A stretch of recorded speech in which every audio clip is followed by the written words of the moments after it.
ರಾತ್ರಿಗೆ ಬೇರೆ ಇಲ್ಲ. ರಾತ್ರಿಗೆ ಒಂದು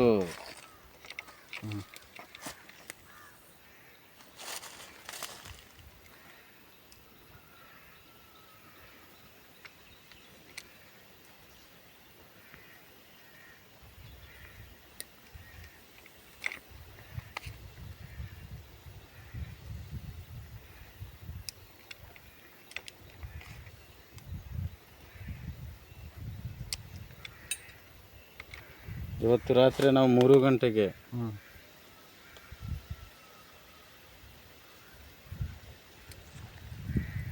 ಲೈವ್ಗೆ ನಾವು ಲಿಂಕ್ ಕೊಡ್ತೀನಿ. ಲೈವ್ ಟೈಮ್ಗೆ ಅವ್ರಿಗೆ ಫುಲ್ವರ್ ಸಿಗ್ತದೆ ಜಾಸ್ತಿ ನೋಡಿ. ನಮ್ಮ ಜನಗೆ ನಾವು ನಮ್ಮ ಹೆಸರು ಸಾಯಿತ್. ನಾವು ಅಸ್ಸಾಮಿನಿಂದ ಬಂದಿದ್ದು ಚಾರಮನೆಗೆ. ನಾವು ಮಿಷಿನ್ ಹೊಡಿಯೋದು 1 ಗಂಟೆಗೆ, ಒಂದು ದಿವಸಗೆ 8 ಗಂಟೆ 8 ಗಂಟೆ ಹೊಡಿಯೋದು. ಒಂದು ಗಂಟೆಗೆ 330 350 ಇಷ್ಟು ಸಿಗ್ತದೆ. ರೋಪ್ ಆದರೆ ಸ್ವಲ್ಪ 320 ಆದರೆ ಸರಿ, ಮತ್ತು ಸ್ವಲ್ಪ ಬೆಲೆಟ್ ಆದರೆ 350. ಈ ಥರ ಕೆಲಸ ಮಾಡಿದ್ದು. ನಮಗೆ ಬೇಕಾದರೆ ಸತ್ಯನ ಅನ್ನ ಜೊತೆ ಮಾತಾಡಿ ನಮಗೆ ಸಿಗ್ತದೆ, ಕೆಲಸ ಮಾಡಿ ಕೊಡ್ತೀನಿ. ಇಷ್ಟು. ನಮಸ್ಕಾರ.